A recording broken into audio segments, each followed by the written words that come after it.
So everybody got a copy of the anti-inflammatory pyramid. I think people are so burnt out on pyramids, right? We've had them. But this one is particularly good. And so the emphasis of the anti-inflammatory pyramid, as is the Mediterranean diet, is really going to be, the bulk of it's going to be in vegetables and fruit in that order.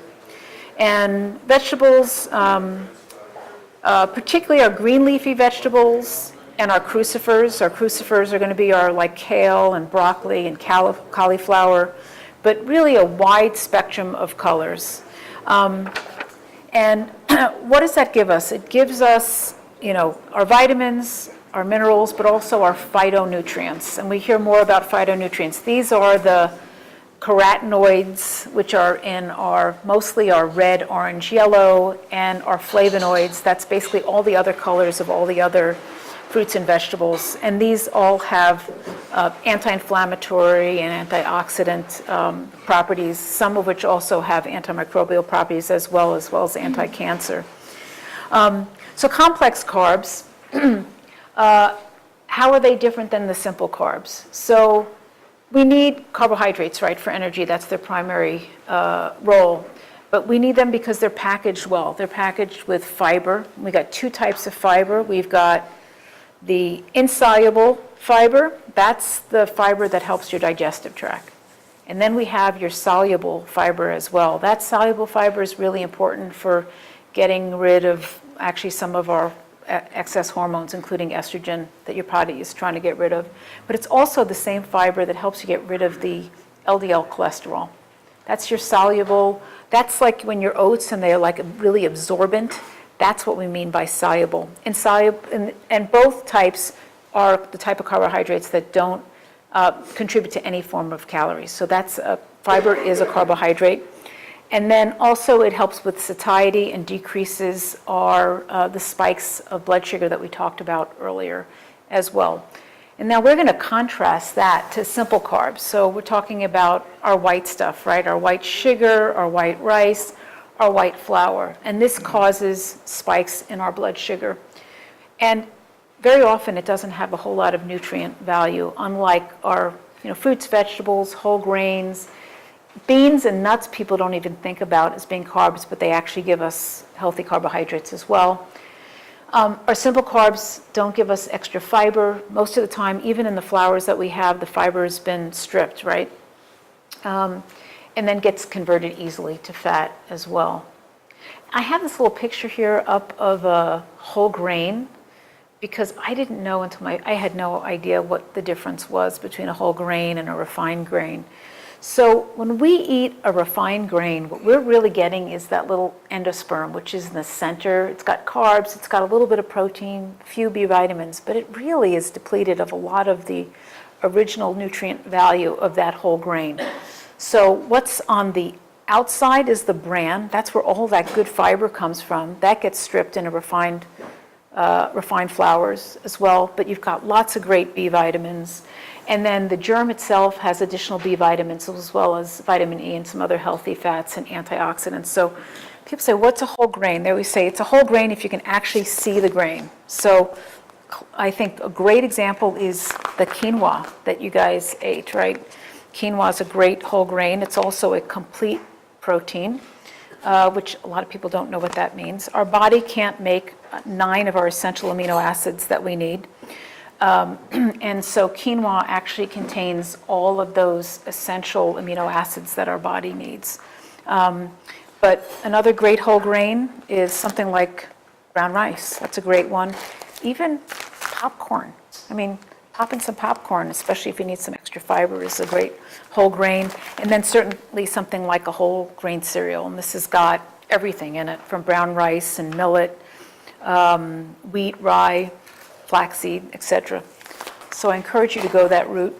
As far as the other carbohydrates, the lentil soup that you guys ate. So lentils are a great source of healthy complex carbs, but also a great source of protein and very low in fat as well. And then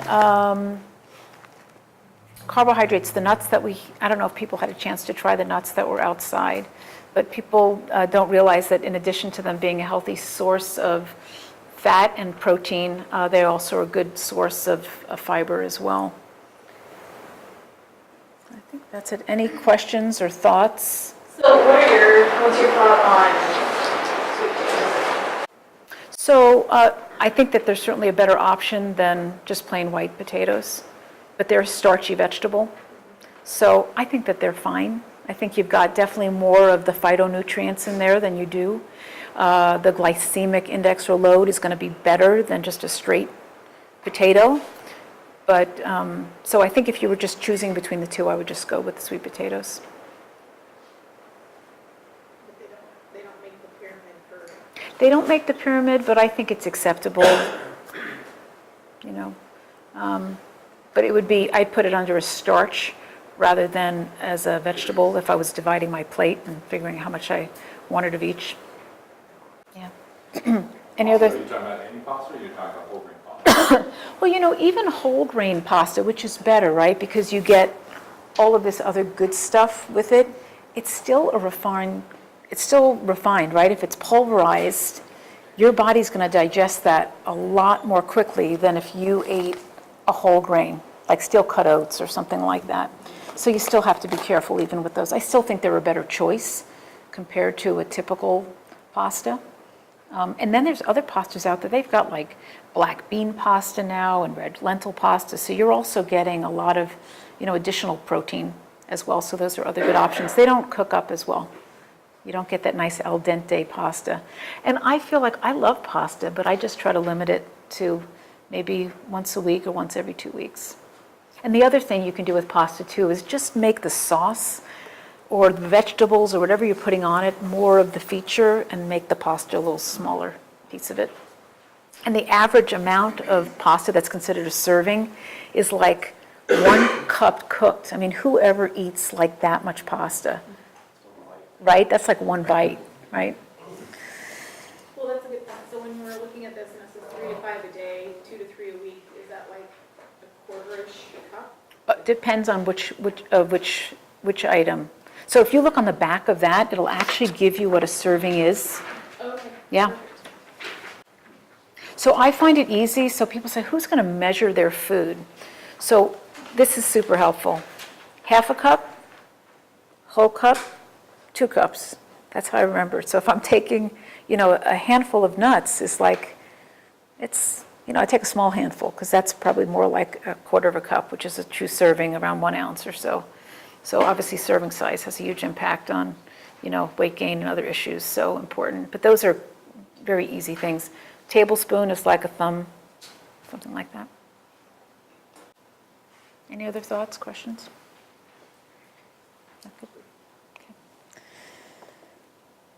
I think this is so cute. I said, you're the good kind of fat. I know her pain. Okay, so this is going to give some people PTSD from like high school chemistry, but I wish that this had been, that I had known this early on. It would have made more sense to me. So a saturated fat is basically solid at room temperature, and coconut oil is one of the few plant-based saturated fats. And avocado does have a little saturated fat, but it's such a small amount, like 10%. So saturated fat has all single bonds across all of those carbon atoms there. That's saturated, meaning there's as much hydrogen can saturate those carbon atoms that there can be are there. So it's completely saturated. These are basically solid at room temperature, like I said, and mostly animal-based. So when you look at a steak and you see fat in there, that's solid. That should make you think that's probably saturated fat. Unsaturated fat, those are our good fats. From a lipid profile, those are the good ones. They raise our HDL and lower LDLs. And those are mostly liquid at room temperature. So I brought these guys because these are the good ones. We got avocado oil and extra virgin and expeller pressed canola, not just a standard canola, because the processing for standard canola is super inflammatory. So most of the mono and polys are going to be liquid at room temperature, and the polys are also in our cold water fish, as well as in nuts such as walnuts and flaxseed and chia as well. So unsaturated has a double bond, and if you can see the hydrogens there, it looks like a high five, so we know it's good, right? So the difference between a mono is that it only has one double bond, and a polyunsaturated means it has multiple double bonds. Under polyunsaturated fats, there's the omega-6 and omega-3, and you're going to see more and more of this if you have any interest in reading about fats and chemistry. So we need both, and they also have a competing pathway as well. So omega-6 are pro-inflammatory fats, and we need them, right? Because if you have an infection, we need our body's immune system to go ahead and handle that infection. And omega-3 is anti-inflammatory. The ideal ratio is 2 to 1. That would be an ideal ratio, but unfortunately the American diet is more like a 15 to 25 to 1. So we are weighing things in the balance of too many pro-inflammatory fats to anti-inflammatory fats. So our omega-6, a lot of those are our vegetable oils, and I'll show you a schematic so you'll be able to compare these. A lot of our vegetable oils, like corn oil, omega-6 and our omega-3, as I mentioned, are the ones that are in our cold water fish and some of our nuts and seeds. Now, trans fats don't serve a purpose at all. Actually, they're extremely pro-inflammatory, and these are commercially made fat. These do not exist in nature. What they do is they take an unsaturated fat and they saturate it. They add hydrogen ions here in this opposite type of orientation here. That's why they call it a trans fat. And these, like I said, are pro-inflammatory and are the fats most likely to be found in a lot of the fast, fried, and processed foods. So if you see on a label hydrogenated fats or partially hydrogenated fats, then that has trans fats in it. So you really want to avoid that altogether. It's really pro-inflammatory. The other thing that a lot of companies get away with is they'll have a serving size that's really small. And by law, they only have to report trans fats if it has a certain amount of trans fats in it. Below that, they can say it has 0. But most people don't consume that, serving size. They actually have 2 or 3 more. So even though it doesn't say trans fat, it might actually have trans fats in it. So very important to look at the label. What gives it shelf life? It gives a shelf life. Yep, absolutely. Yep. This is really bad. This reduces your good HDL and increases your LDL. So the question I always bring up, and I don't think it's well understood in the literature, at one point it was kind of thought that monounsaturated fats were probably better, and then it was, at least I've read, is that there really is unclear evidence of monounsaturated versus polyunsaturated, which is really better. Do you have any? Nope. They both have the same effect on your lipid profile. As far as their anti-inflammatory, I can't say. Certain things like olive oil have some additional, phytonutrients in it as well that are anti-inflammatory, the oleocanthal. So a lot of it may be very specific to the type of oil or fat, and that's worth exploring. But I'm going to show you in one of the next slides here, maybe not this next one. We'll just review real quick our good polyunsaturated and good monounsaturated. So under our monos, avocados, our nuts, our olive oil, and seeds. And then our good PUFAs are going to be our shellfish. And remember I said that we want to try to avoid the predatory fish, so the smaller fish, give sardines and anchovies a chance. If somebody's interested, I just bought some extras. Somebody's like, I just want to try sardines, but I'm not going to go out and buy a big thing. There's a couple extra ones here if you want to grab them. good saturated fats? Are there good saturated fats? I mean, I think they're a source of energy for us, but there's still definitely some concerns. Following like a true fatty meal, you do have some endothelial dysfunctions, so not uncommon for people to have, their cardiac event after eating a fatty meal. Your blood clots a little bit more, and your blood vessels aren't working properly. And then, of course, you have the issue of it raising your LDL cholesterol. And then as far as cholesterol, we covered that earlier. Is it all bad? No, right? Because it's the backbone to our steroid hormones, such as testosterone and estrogen, as well as our vitamin D, as well as our bile acids as well. So strongly encourage you to avoid low-fat diets. It's a very important part of the dietary spectrum. And in addition to needing it for the purposes of our steroids, there's other things that fats are really important for. So all of your cell membranes are made up of phospholipids. So you need it for all the function of all of your cells, absorption of vitamins as well, and even things like your myelin sheaths, your neurons, those things are coated with fat. So like I said, avoid low-fat diets because they're an important element of a well-balanced diet.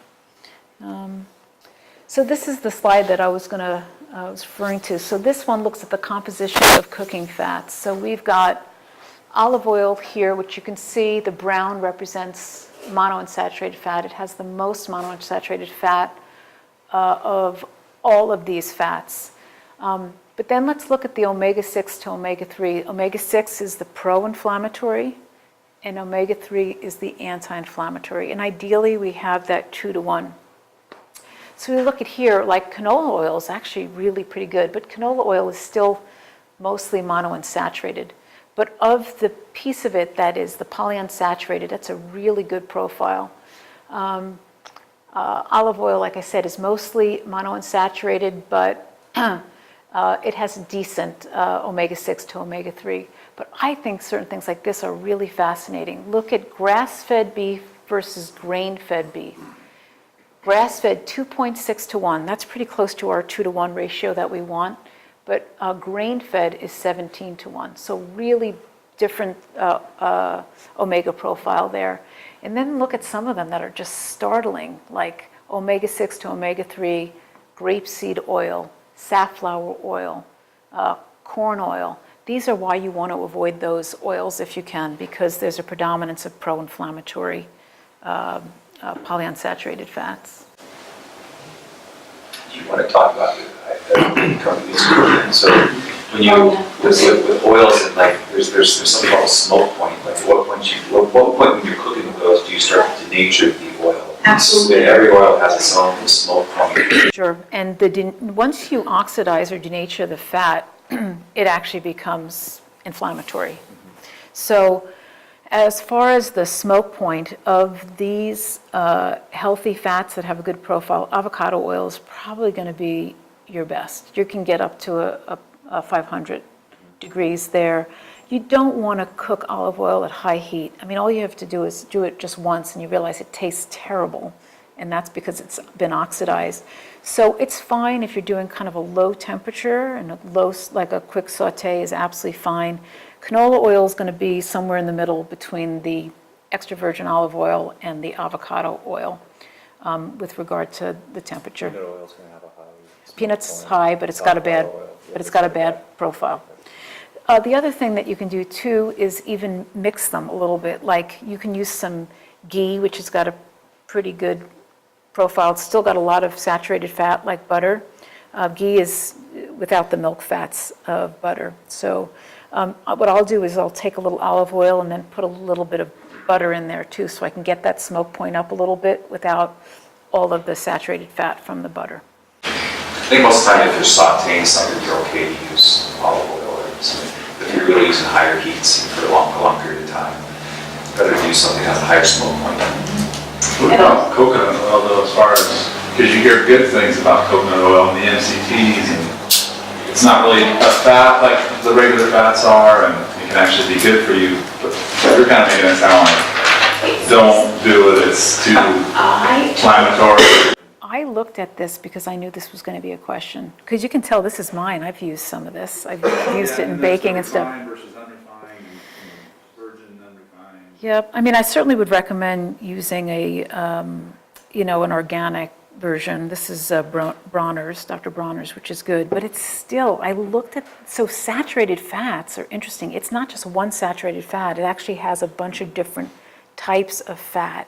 And if you noticed on that other one, it listed stearic acid that was the one that was shown there for the saturated fat. Coconut oil has a lot of that, and that's like not the good type of saturated fat. So there really isn't hard evidence that it's beneficial. But I think it's like everything else. If you like the taste of it and you like to cook with it, just use it in moderation like everything else. I thought it was interesting. So this actually has total fat, 14 grams. That's a lot of calories right there. And the saturated fat is 13 grams out of that 14 grams. So I use it sparingly, but they've almost made it sound like you could just add this stuff to anything and it's really good for you.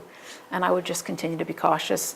As far as saturated fat, the general recommendation is still around 7 to 10% of total calories. And that's 1 tablespoon would be close to your daily limit.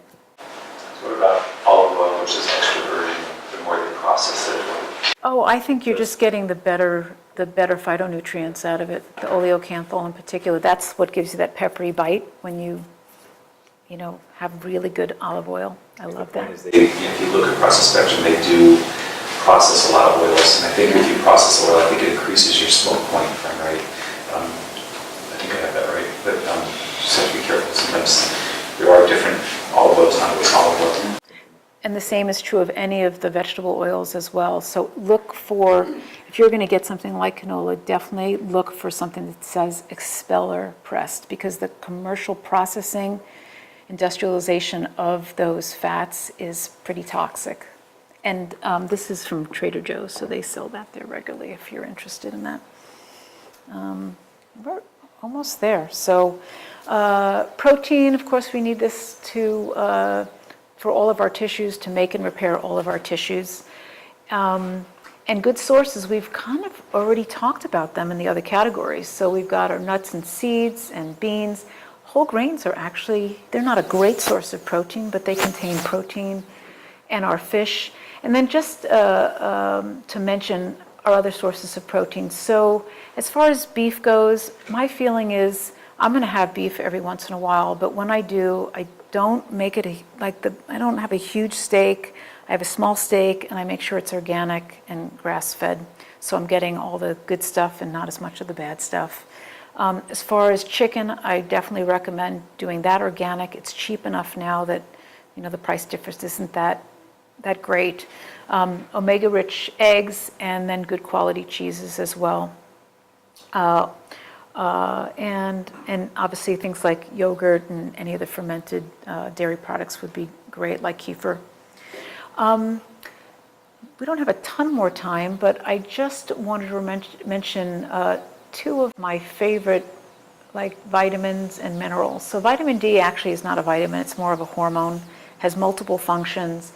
And I find that I end up finding a lot of my patients that have some of the issues that we've already talked about with regard to kind of those hormone symptoms actually are really low in their vitamin D. So it's one of the first things that I'll check in patients. But vitamin D and magnesium both actually have similar functions.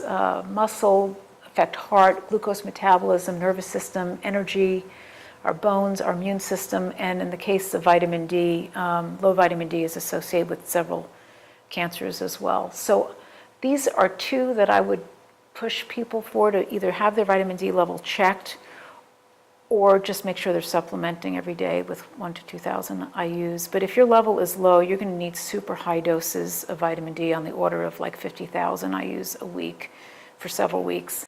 And then magnesium, I think, is great. A lot of people who have palpitations, arrhythmias, and things like that, people with history of migraine or people who have hypertension, magnesium is also great, as well as for people that have bowel issues with constipation. So it's kind of one thing that does a lot. What do you usually recommend for a dosage for magnesium? Sure. So if somebody is like GI neutral, meaning they do not have issues with constipation, I'll recommend magnesium glycinate or chelate. That's pretty GI neutral, won't cause any disturbance, and I'll usually recommend 400 to 600 at bedtime because it's a good muscle relaxant. So for people who have trouble sleeping, it's also a great adjunct for that as well. You could spend a whole nother class on this, but you know that the vitamin industry is so unregulated that you can tell people to take all the vitamins, but really what are they taking? I mean, half the fish oil you buy is rancid Exactly. in pills, and so. I'm so glad you brought that up because on your sheet that has your resources on it, see if I have it. There are, I don't have it with me, but anyway, there's a couple of websites that will address that exactly. And there are a couple of bucks to join. One is consumerlab.com.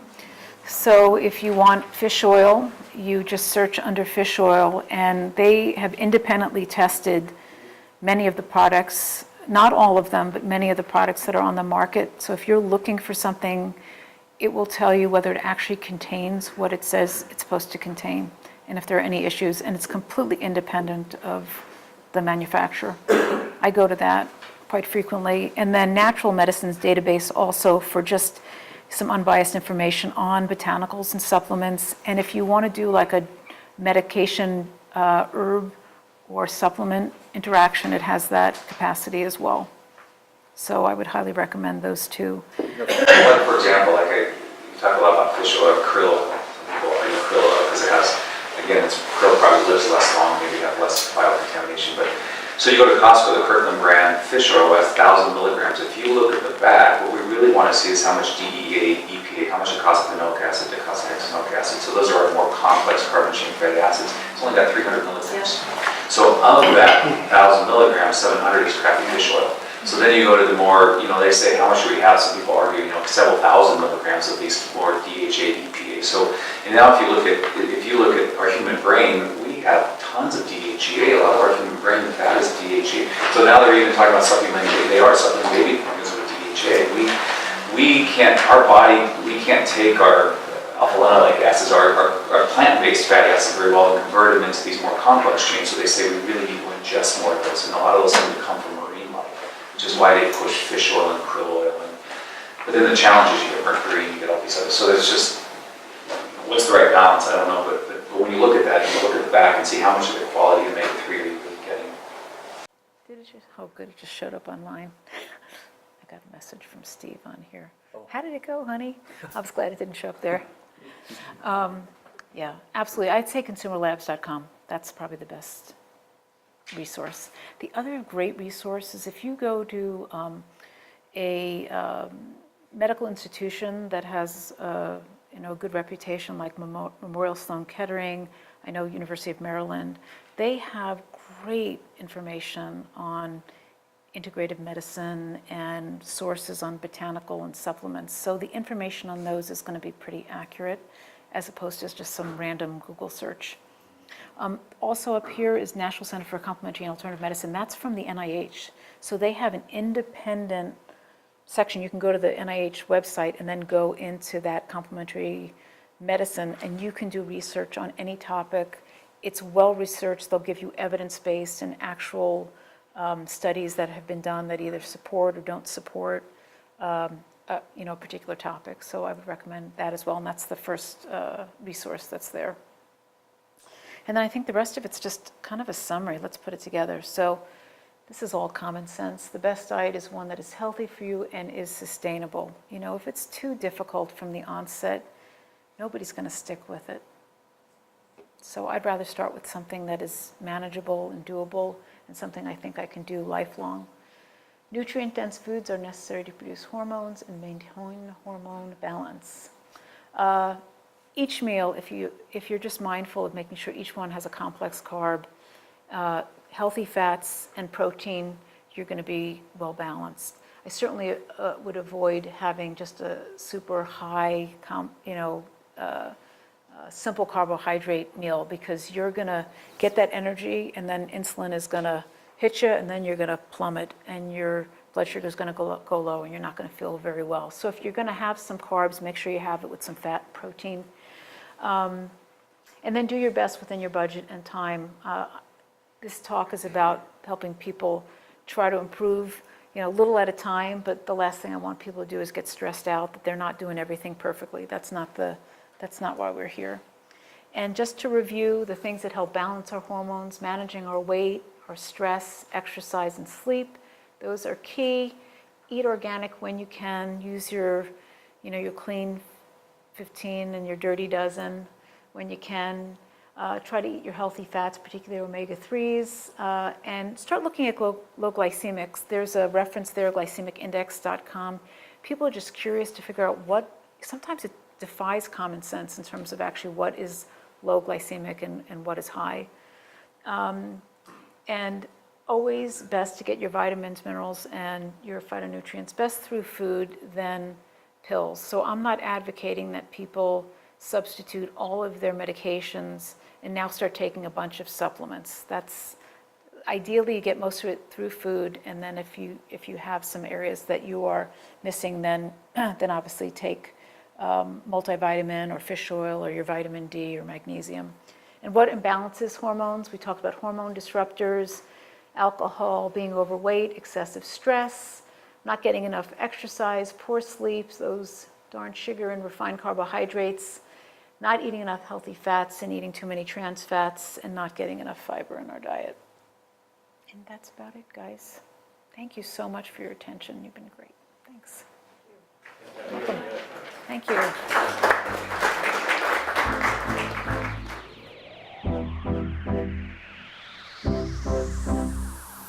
I've been searching all day long, try to be the perfect one.